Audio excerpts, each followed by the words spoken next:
20 years ago, my mother had a skin problem called psoriasis. And she was using udder balm, which is a type of balm they use in dairy farms to repair the skin. Skincare brand Mugu started small, but now sells over 40 products made here on the Gold Coast, from toothpaste to deodorant. They sell sunscreen too, but that's made at a different factory. We have to make sunscreen in a facility that's licensed to make therapeutic goods. Founder Craig Jones says Mugu has been selling zinc sunscreens for more than a decade. He says they received a few customer complaints last year, so he decided to do some preliminary tests on Mugu's SPF 40 sunscreen. And it was SPF 27, while we should have an SPF of 40. SPF 27 is still very good coverage, but it's not SPF 40. Jones contacted the supplier of the zinc that was used in Mugu's sunscreen, Australian company Indepth Zinc Tech. We were expecting a collaborative approach with them, for them to come and visit and talk through what had happened. The zinc supplier rejected Jones' claims, saying the issues were with Mugu's manufacturing. They insisted that it must be our fault, that we must have left the lid off one of the containers and let moisture in, and that eventually that we were not to use their zinc anymore. After checking with his sunscreen manufacturer, Jones was determined to get to the root of the problem. That triggered us to take some other brands of sunscreen that we knew would use the same zinc, and we tested those as well, just in order to try and eliminate whether it's a zinc problem, whether it's our problem.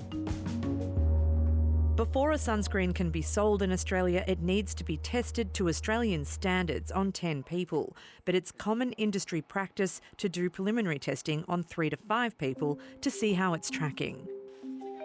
Jones decided to do some preliminary testing on other sunscreens made using advanced zinc tech, and he sent the results to the ABC.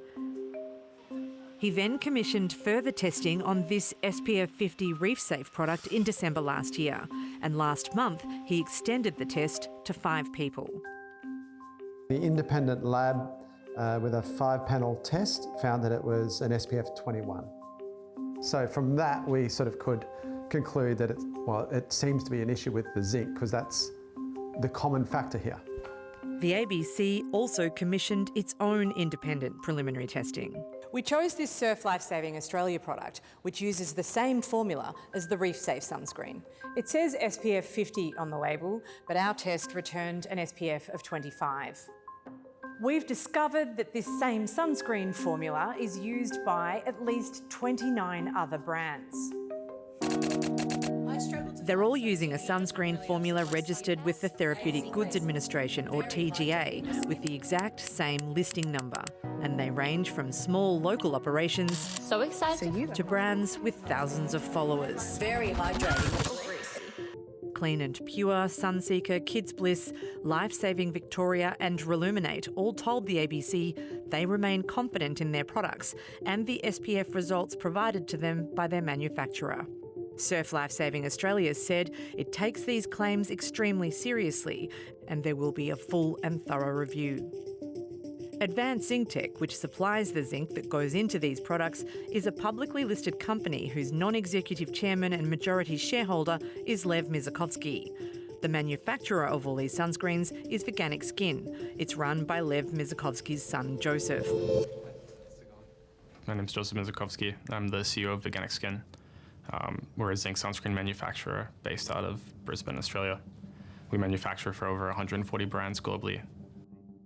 Veganic Skin also owns 5 of its own sunscreen brands, including Reef Safe. The ABC showed Mizakovsky the preliminary results commissioned by Mugu for the Reef Safe SPF 50 product, which tested at SPF 21. You've probably not seen that before, so feel free to take a minute to have a look at it. It's just 5-person. Yes, it's a 5-person panel. He argues that a 5-person test isn't sufficient to disprove a product's SPF. That's what the TGA says, at least, that you need several tests.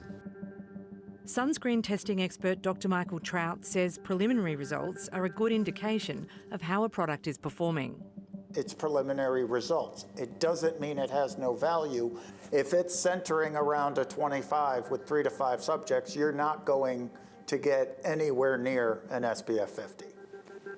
Mizakovsky also took issue with another aspect of the test, which is the target SPF. The test wasn't done correctly with the wrong target SPF. The target is the expected SPF based off of the information we have that's available. And that we also use the target during the course of the testing because that dictates the ultraviolet doses that we apply to a person's back. Michael Trout says conservative targets can be set to prevent unnecessary burning. And if a product is much lower than an SPF 50, but you apply an SPF 50 dose to those individuals, you're going to give them a far more severe burn that's necessary. So we do that to try to avoid causing too much harm of the test subjects. Mizakovsky says by setting the target for the reef-safe test at 30, it created an artificially low result. They were set at the wrong SPF, so it skews the whole number, so I can't see exactly what it would have been if you set it at 50. Depending on what you set the target SPF at, it'll change your actual result. Okay. So in that case, yeah, this doesn't concern me at all. You're not going to skew it from a low 20s to a 50. Depending on where you set that target, you can skew it a little bit higher or a little bit lower, but it really only extends to a couple of data points. Mizakovsky later provided the ABC with what he said is a 10-person test result for the formula, showing an SPF of over 50. In a statement, he criticised both ABC and Mugu. He said a competing manufacturer commissioned a non-standard, statistically biased test designed to produce an artificially low SPF. In a statement, the TGA told the ABC it is concerned about preliminary data that may indicate a sunscreen does not meet its claimed SPF. We will consider the material and determine whether further investigation is warranted and, if required, take regulatory action as appropriate. Craig Jones says Mugu ended up throwing out almost $400,000 worth of sunscreen and is now working with a new zinc supplier. It's time really for in my opinion, the regulator to start doing their job with sunscreen, testing it off the shelf. And for Australians, they should have confidence in sunscreen.